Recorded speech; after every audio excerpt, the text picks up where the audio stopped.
नमस्कार दोस्तों, हिंदी में हम लोग पढ़ रहे थे वर्णमाला। इसमें हम लोगों ने पार्ट 1 पढ़ लिया है स्वर। अब हमारा दूसरा पार्ट है व्यंजन। एक बार वर्णमाला को देख ली, टोटल कितने हमारे वर्ण होते हैं? 52। वर्णमाला क्या है? तो अक्षर या वर्णों का सुव्यवस्थित सुसंगठित समूह जो होता है वो वर्णमाला कहा जाता है।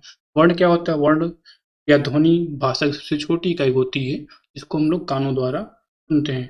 हमारी भाषा क्या है? तो हमारी राजभाषा है हिंदी। और इसकी लिपि क्या है? देवनागरी लिपि, जिसका उद्भव कहाँ से हुआ है? ब्राह्मी लिपि से हुआ है। तो हमारे पास टोटल 52 क्या है? वर्ण है, जिसमें से 11 क्या है? स्वर हैं। और आपके 41 व्यंजन हैं। तो स्वरों को हम लोग पहले पार्ट में पढ़ चुके हैं। जिन्होंने नहीं देखा वो चैनल पे जाएं और पहले पार्ट को देखें। अब व्यंजन में क्या है कि इनमें जो 41 व्यंजन है, इसमें से हमारे मूल व्यंजन जो है वो 33 है। और बाकी जो हमारे हैं वो क्या है? अलग से आए हैं, उनको जोड़ा गया है। इस चार्ट को ना देखिए, ये आपको नहीं पढ़ना है। बाकी ये आपने बचपन में पढ़ा होगा।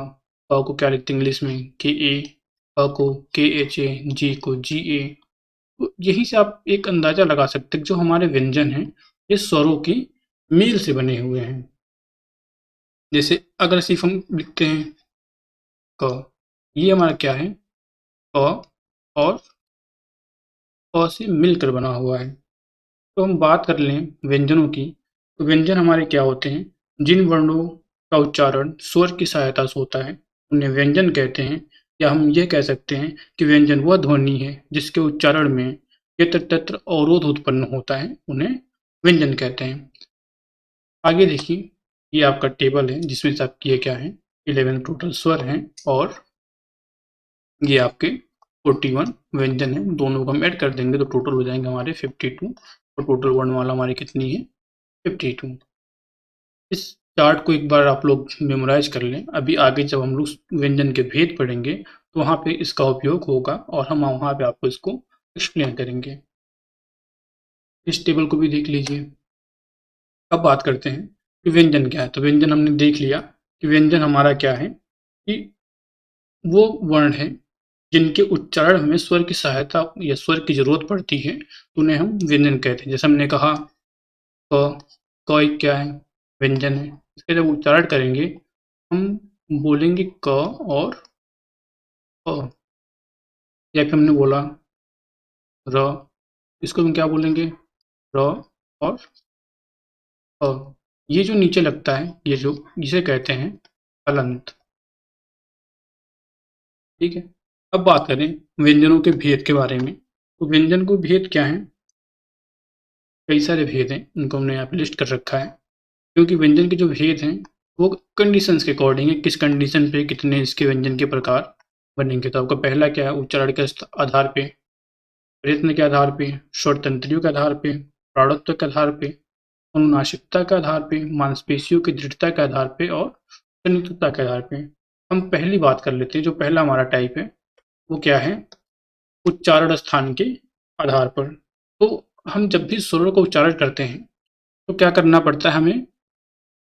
अपनी कंठ से लेकर ओठ तक जीभ की सहायता से हमें बल देना पड़ता है। इसलिए हम इसे कहते हैं कि उच्चारण स्थान के आधार पर उन वर्णों का क्या होता है कि हमारे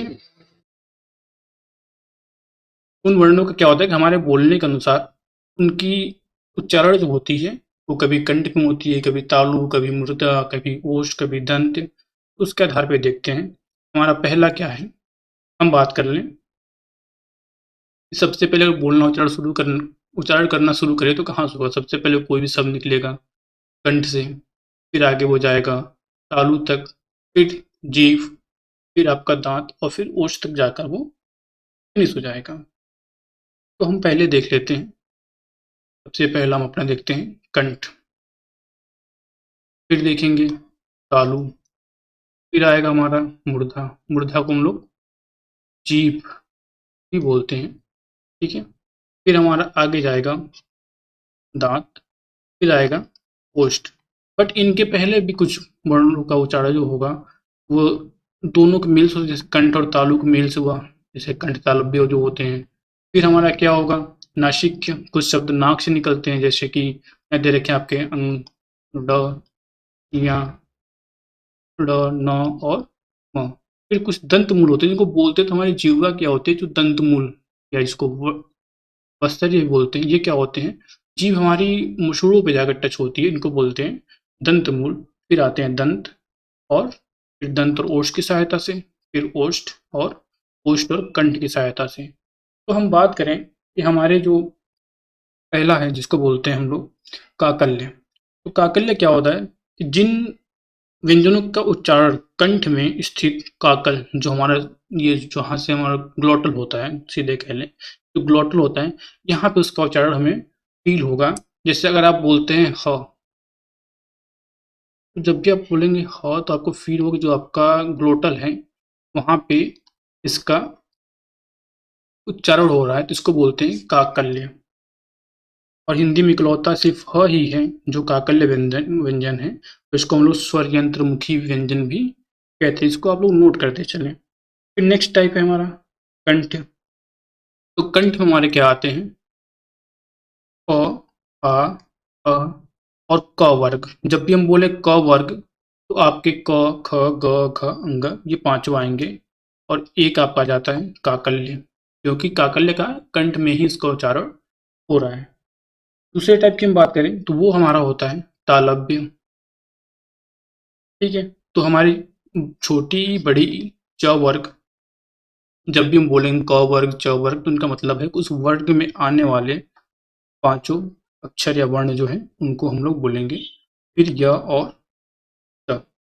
सिंपली समझिए कि कंठव्य की जब हम बात कर रहे थे, तो हिंदी के वे व्यंजन जिनका उच्चारण कंठ से होगा उनको हम कंठव्य व्यंजन कहेंगे। तालव्य व्यंजन क्या होंगे, जिन व्यंजनों का उच्चारण तालु से होगा उन्हें तालव्य व्यंजन कहेंगे। तालव्य व्यंजनों का उच्चारण करते समय क्या होता है कि जो हमारी जिह्वा होती है वो तालु को स्पर्श करती है। फिर अगले टाइप की बात करें मूर्धन्य, तो जिन व्यंजनों का उच्चारण मूर्धा से, मूर्धा मतलब जीभ से होगा उनको मूर्धन्य व्यंजन कहते हैं। इन व्यंजनों को उच्चारण करते समय जिह्वाग्र, जिह्वा के आगे का भाग जो होता है वो तालु के पिछले भाग को स्पर्श करता है। आप एक बार उच्चारण करके देखें, जैसे आप बोलेंगे री, ट वर्ग मतलब ट में पांचों हमारे जो वर्ण वो आ जाएंगे। फिर श, आप एक बार उच्चारण करें, फिर देखेंगे कि ये वो जो वर्णों का उच्चारण आप कर रहे हैं, तो खुद फील होगा कि किस तरीके से हमारी जिह्वा पे इसका प्रेशर पड़ रहा है। अगले टाइप की बात करें तो वो हमारा होगा दंत्य।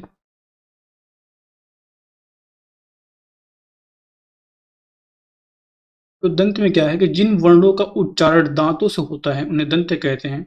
जैसे कि आप देखेंगे आपका त वर्ग, त वर्ग में जितने भी बोलेंगे त, थ, द, ध, न, जीभ आपकी क्या होगी, दांतों से टच होगी। और जो आपका च है ये भी किस में आता है, आपका दंत में आता है। फिर बात करें वर्ष्य की, वर्ष्य मतलब कि हमारा दंत मूल, इसमें हमारे दो ही वर्ण आते हैं, र और ल। तो समझना चाहें तो वो जब भी हम बोलेंगे इन वर्णों को तो हमारा क्या होगा कि ऊपरी मसूड़ों को यानी टच करेगा ये। ठीक है, और इसमें कुछ आ जाते हैं, जैसे अगर एक्स्ट्रा गिनवाना चाहें तो आपका आ जाता है, हम यहाँ लिख देते हैं नौ, र, ल, ज, ड और ढ। आप इनका उच्चारण भी जब करेंगे तो आपको ऐसा लगेगा कि क्या है कि दंत मूल को ये स्पर्श कर रहा है। अब नेक्स्ट टाइप की बात करें तो हमारा है ओष्ठ, जिसको लिवियस। अगले टाइप की बात करें तो हमारा क्या है, ओष्ठ। ओष्ठ क्या है, वे व्यंजन जिनका उच्चारण दोनों ओष्ठों के माध्यम से होता है उसे ओष्ठ व्यंजन कहते हैं। जैसे आपका पूरा हो गया प वर्ग, ओष्ठ में बात करें हम तो पूरा हमारा क्या हो गया प वर्ग, फिर छोटा ऊ और बड़ा ऊ। इनका जब उच्चारण करेंगे तो क्या होगा, ओठों को टच होगा। आप सीधे सीधे ये समझ लीजिए कि जो गर्ल्स हैं वो क्या करती हैं, पापा की जगह डैड बोलना पसंद करती हैं। क्यों? क्योंकि जब भी पापा बोलेंगी तो उनके क्या होंगे, लिप्स जो हैं ये टच करेंगे तो उनकी लिपस्टिक खराब हो जाएगी। तो इससे आप याद रखिए कि ओष्ठ में क्या आते हैं, हमारे प वर्ग आते हैं जो हमें आसानी से याद रहेगा। अब डैड, डैड में क्या है कि हमें ओठों का स्पर्श नहीं करना पड़ता है। ठीक है। अब आगे बात करें तो हमारा होता है जिह्वमूलीय। जिह्वमूलीय क्या होते हैं? जिन व्यंजनों का उच्चारण में जिह्वा मूल से होता है, जैसे कि आप बात करें उर्दू के शब्द जो हैं, उनमें आप जब भी बोलेंगे, आपने बोला कागज, आपने क्या बोला? कागज। जब भी आएंगे तो यहाँ पे आपका नुक्ता लगेगा, कागज। तो इनको जब बोलेंगे तो आपका क्या होगा, लगेगा जिह्वा के पिछले भाग, मतलब जहाँ से इसका मूल या उत्थान हुआ वहां से, वो क्या हो जाएगा कि जितने भी अरबी हैं, उर्दू हैं, सब क्या है कि हमारे जिह्वा मूलीय वर्ण कहलाते हैं। फिर आखिरी बात कर लेते हैं दंतोष्ठ।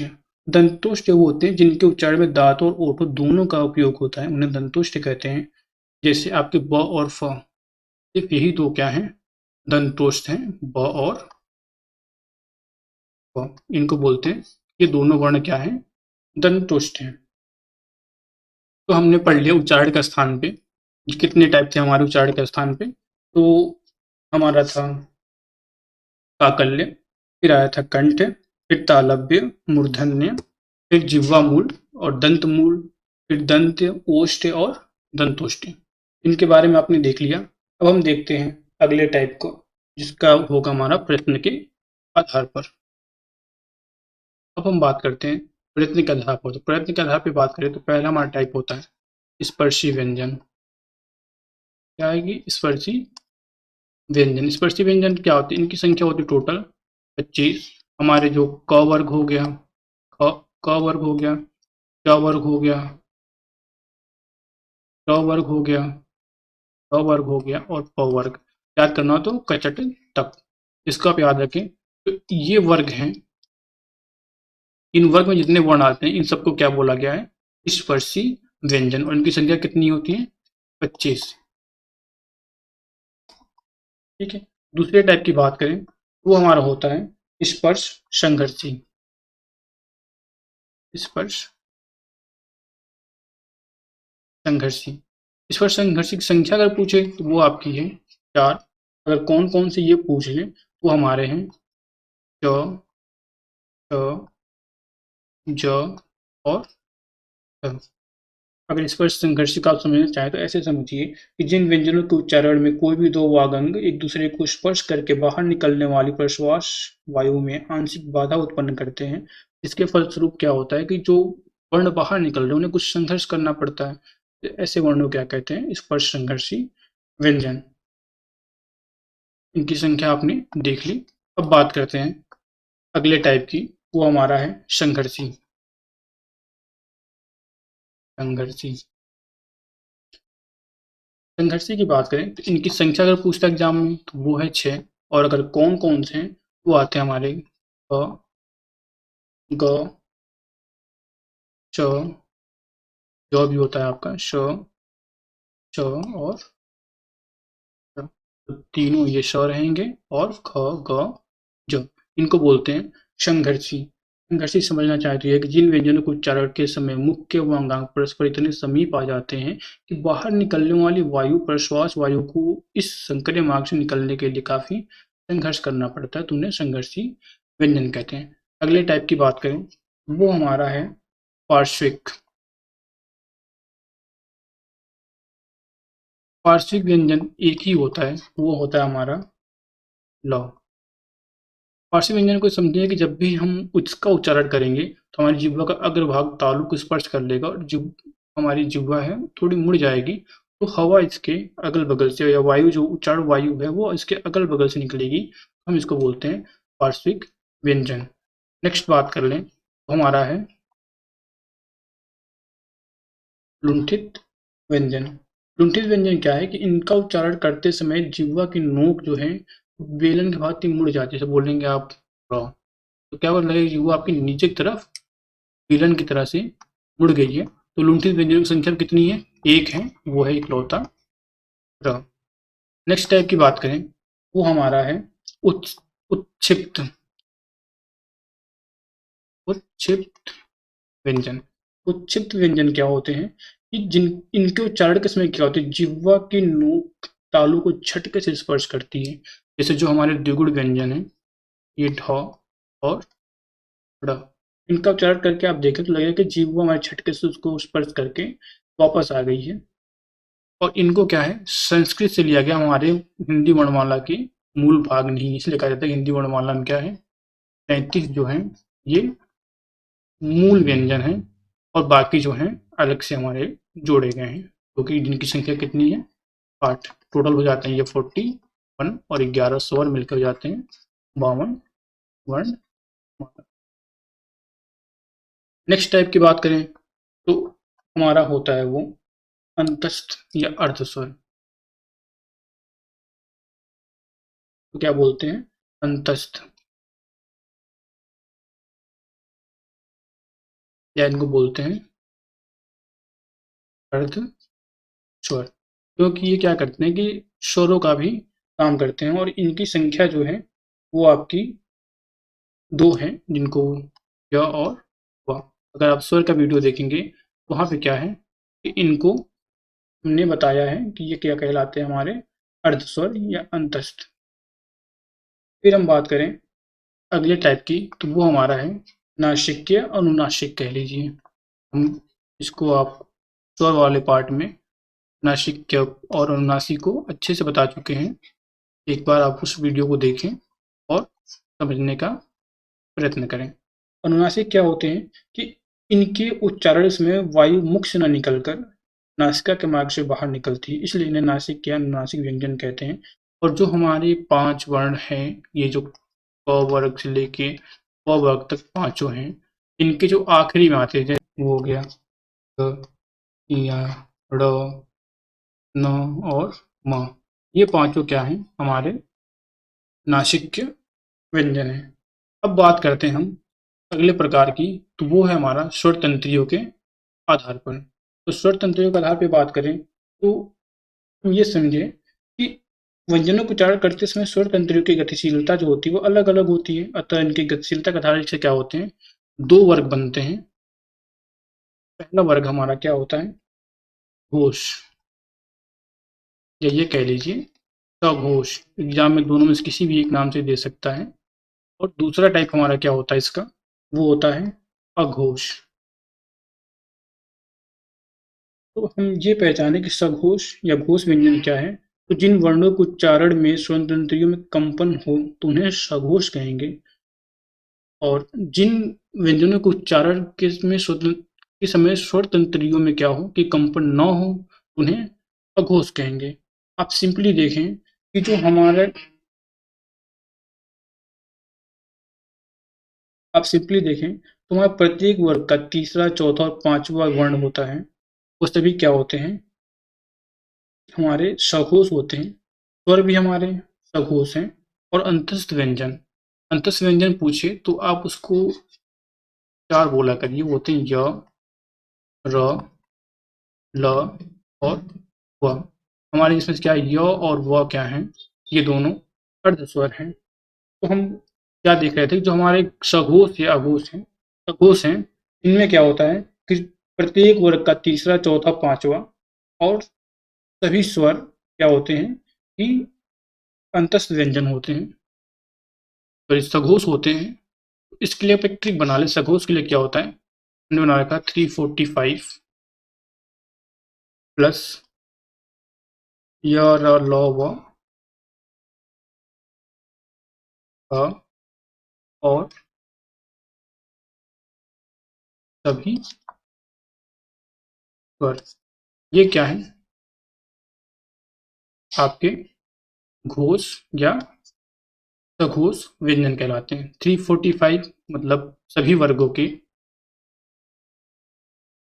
तीसरा, चौथा, पांचवा अक्षर, अंतस्थ 4 होते य, र, ल, व, ये, फिर ह और सभी स्वर, ये सब किस में आएंगे, सघोष में।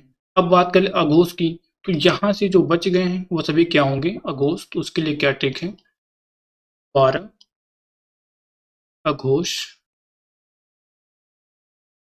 प्लस श, ट और च। अगर ये आपको याद रहता है तो एग्जाम में आपको क्या है कि अघोष और सघोष को फाइंड आउट करने में कोई दिक्कत नहीं होगी। अघोष क्या होंगे, क्योंकि इनके उच्चारण में क्या है कि कंपन नहीं हो रहा, तो आप देखेंगे क, ख, कोई कंपन नहीं हुआ, च, छ, कोई कंपन नहीं हो रहा है। ऐसे सभी वर्णों में क्या है, पहले दूसरे जो वर्ण हैं वो हमारे कंपन नहीं करते हैं, इसलिए इनको हम अघोष कहते हैं। और इनके अलावा जो बच जाते हैं उनको हम सघोष कहते हैं। तो अब बात करें हम अगले प्रकार की, वो है प्राणत्व के आधार पर।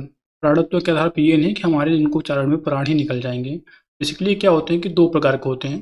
पहला हमारा है अल्प प्राण और दूसरा हमारा है महाप्राण।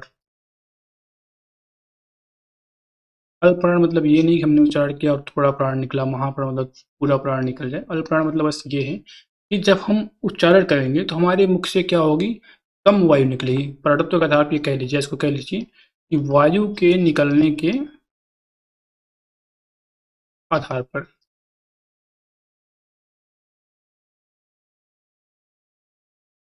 आधार पर। तो अल्प प्राण क्या है, इन वर्णों के उच्चारण में मुख से कम वायु बाहर निकलती है, इसलिए इन्हें अल्प प्राण कहते हैं। और महाप्राण में क्या होता है कि मुख से अधिक वायु निकलती है, इसलिए इसे महाप्राण कहते हैं। अगर आप याद रखना चाहें तो सभी वर्गों के पहला, तीसरा, पांचवा और सभी स्वर, सभी स्वर, ये सब क्या है, ये अल्प प्राण की कैटेगरी में आते हैं। जैसे आप बोलेंगे क, ग, ग, इनमें क्या है कि मुख से कम वायु निकल रही है। उसी जगह बोलेंगे ख, घ, तो आपको लगेगा कि मुंह से क्या है, ज्यादा वायु निकल रही है। तो महाप्राण कौन कौन से जाते हैं, सभी वर्गों के दूसरे और चौथे। इसके अलावा आपका क्या होता है, जितने भी उष्म व्यंजन है, उष्म व्यंजन कौन कौन से हैं, श, ट, ट और अ। इन चारों क्या कहा जाता है, उष्म व्यंजन, उष्म व्यंजन। ये सब किस में आते हैं, महाप्राण में। आगे बात कर लें कि जो आपकी य र ल वो जो अंतस्थ थे वो किस में आते हैं, तो आपके क्या हैं, ये है अल्पप्राण, य र ल और व, ये सब क्या है, अंतस्थ व्यंजन बोलते हैं। और ये सब किस में आते हैं, अल्पप्राण में। और सभी स्वर तो अल्पप्राण में आते ही हैं। फिर बात करें जो हमारे द्विगुण हैं, इनमें क्या है कि जो हमारा ये है और दूसरा हमारा क्या है द्विगुण, जी। इसमें से हमारा जो पहला द्विगुण है ये अल्पप्राण होता है और जो दूसरा द्विगुण है ये महाप्राण होता है।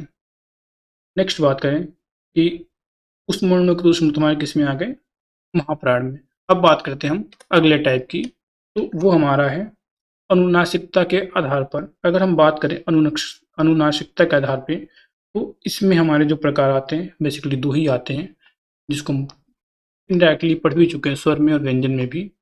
यहाँ भी एक बार देख लेते हैं। तो पहला हमारा आता है नासिक्य,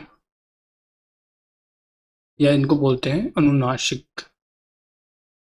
दूसरा हमारे क्या होते हैं, मौखिक।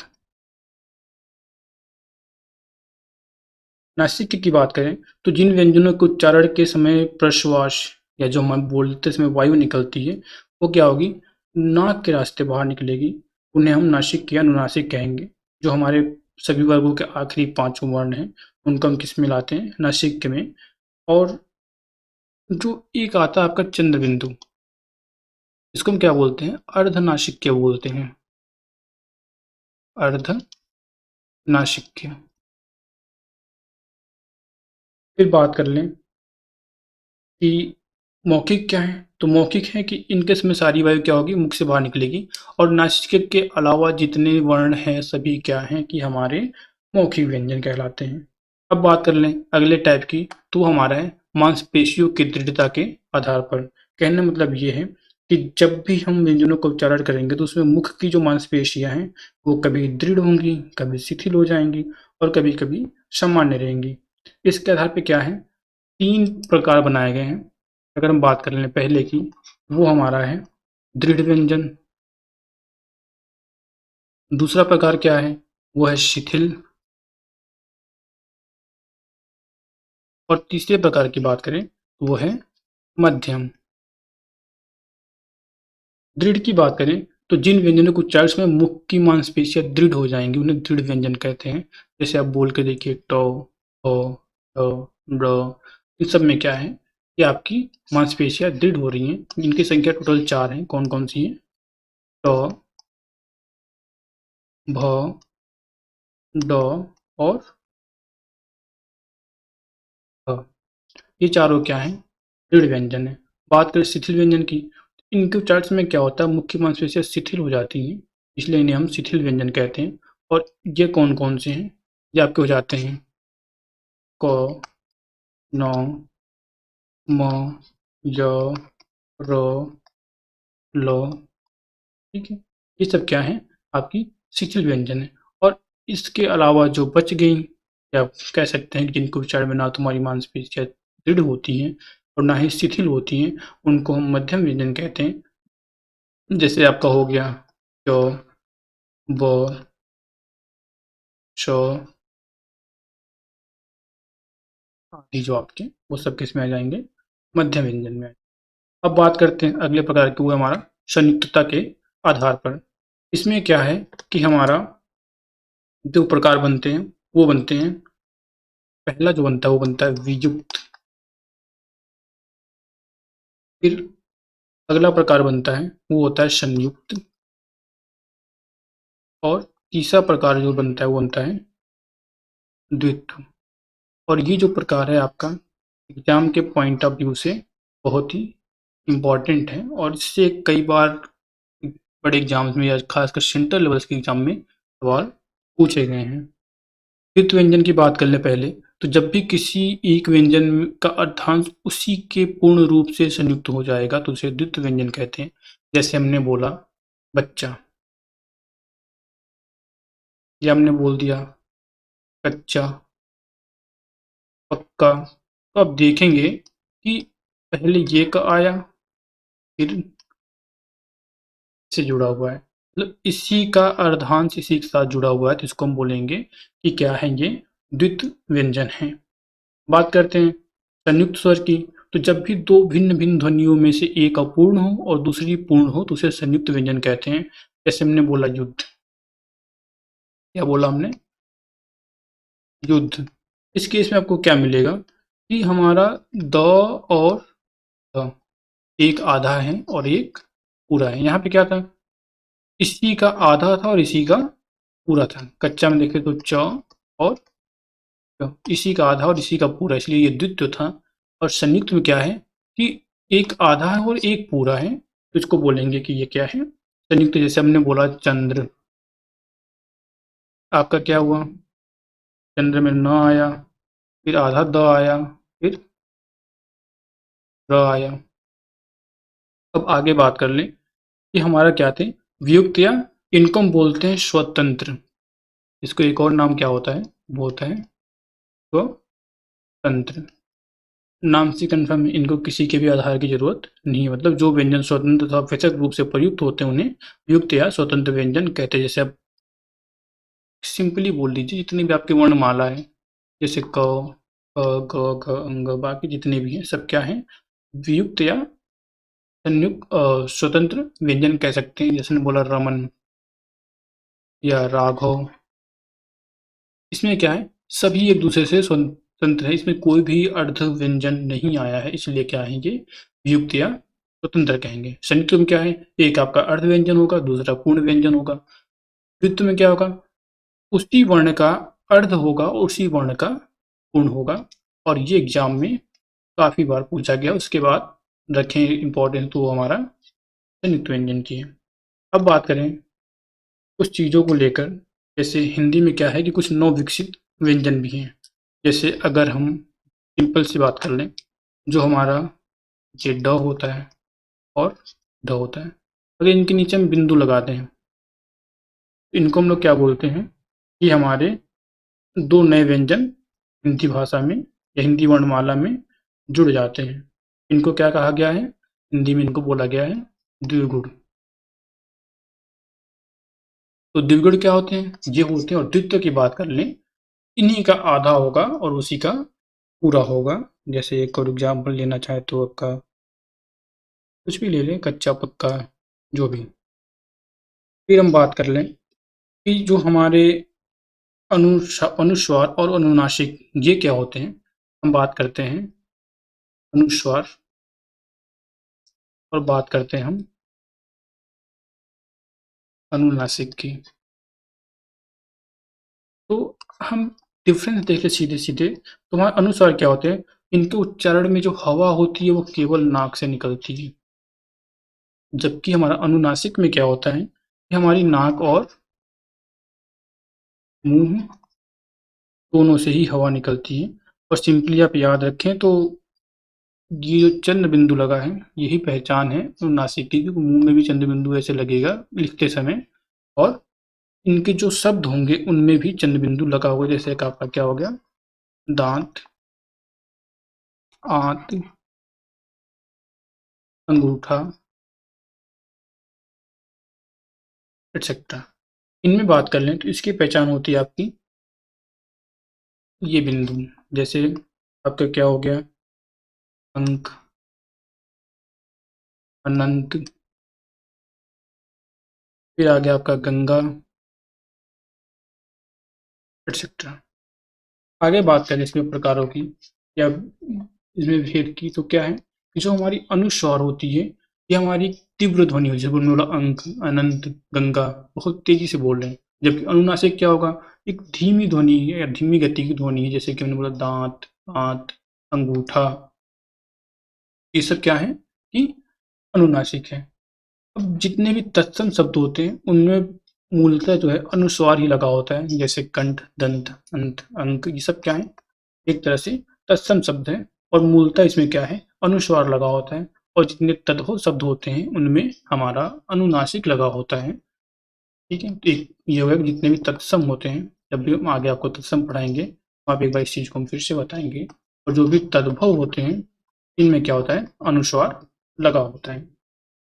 हिंदी में क्या है कि हमारे जो 5 हैं वो नए व्यंजन शामिल किए गए हैं। तो बात कर लें कि 5 नए व्यंजन कौन से हैं। 5 नए व्यंजन जिनको क्या गया है हिंदी वर्णमाला में शामिल किया गया है, वो हमारे कौन-कौन से हैं? वो है आपके, माफ़ कीजिएगा, वो आपके कौन-कौन से हैं? तो आपके हैं ठ, र, ज्ञ, ड और आपके क्या हो गए, ये आपके 5 जो हैं हिंदी वर्णमाला में नए वर्ण जोड़े गए हैं। अब बात कर लें वो है व्यंजनों की विशेषता। व्यंजनों की विशेषता की बात करें तो जो हमारे व्यंजन होते हैं ये क्या होते हैं स्वरों की साथ बोल जाते हैं, मतलब हम कह सकते हैं कि बिना स्वरों के, हम कह सकते हैं क्या कि बिना स्वरों के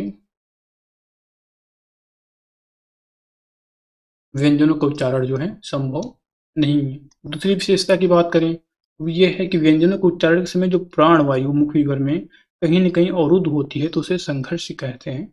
और व्यंजनों को उच्चारण देर तक क्या है नहीं कह सकता। अब ये नहीं कि अब जैसे अब स्वर हैं आपने बोला तो आप को देर तक बोल सकते हैं, जबकि व्यंजन को ऐसे बोल सकते क देर तक नहीं बोल सकते, आपको बोलना पड़ेगा क, ख, ग, घ।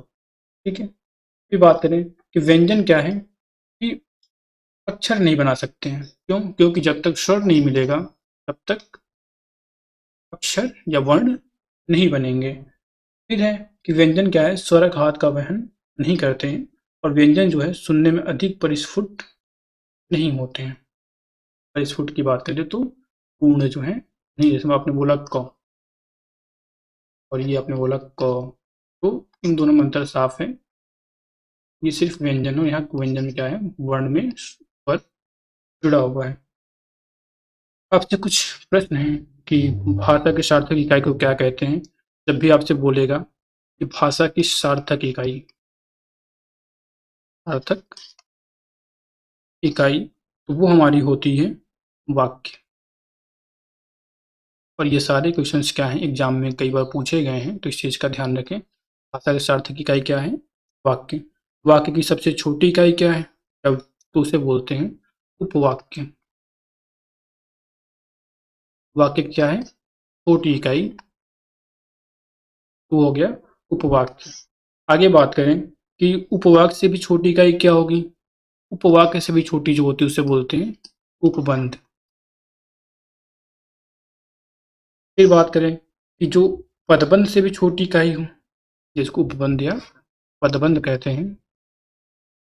तो पदबंध से भी छोटी इकाई कौन सी होती है? तो उसे हम बोलते हैं पद, या इसको हम बोलते हैं शब्द। इससे भी छोटी इकाई की बात करें तो वो है अक्षर, और जब इससे भी छोटी इकाई की बात करते हैं तो हमारी आती है ध्वनि या वर्ण। मैंने आपको शुरू में बताया था कि भाषा की सबसे छोटी इकाई क्या है? ध्वनि है या वर्ण है। हम सीधे सीधे कह सकते हैं कि हमारी हिंदी भाषा में सबसे पहले क्या आती है?